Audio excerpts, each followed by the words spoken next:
to the motel. He laid down on one of the beds and fell asleep almost immediately. I sat at the desk and stared at the organized documents. We had taken the first steps. We had confronted them. We had started documenting everything. We had begun the process of getting Dad's identity back. It wasn't enough. It wasn't even close to enough. But it was something. And something was more than I had 2 days ago when I woke up to cold water on my face. The next morning, I dug through the papers until I found the VA benefits phone number and dialed it. The automated system made me press numbers for different departments, and I got transferred 3 times before landing in a queue with hold music that sounded like it was recorded in 1987. I put the phone on speaker and set it on the desk while I organized documents. 20 minutes passed, then 40. Dad woke up and shuffled to the bathroom, and I was still listening to the same 30-second loop of elevator music. Finally, a woman's voice came on and asked for Dad's social security number. I read it off the discharge papers. She asked what I needed help with, and I tried to explain about representative payees and power of attorney,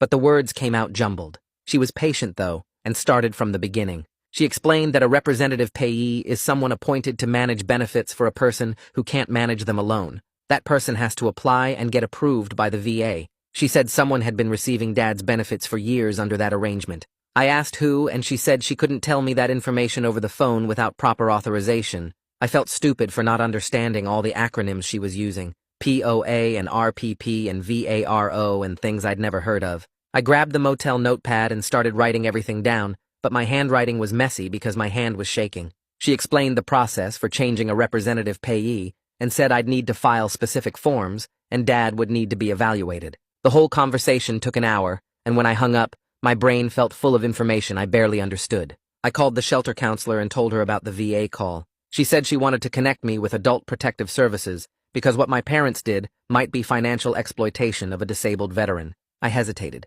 Mom had spent years teaching me that government agencies were traps that made things worse, and you couldn't trust them. The counselor must have heard something in my silence because she said sometimes the system is the only protection you have. I thought about that.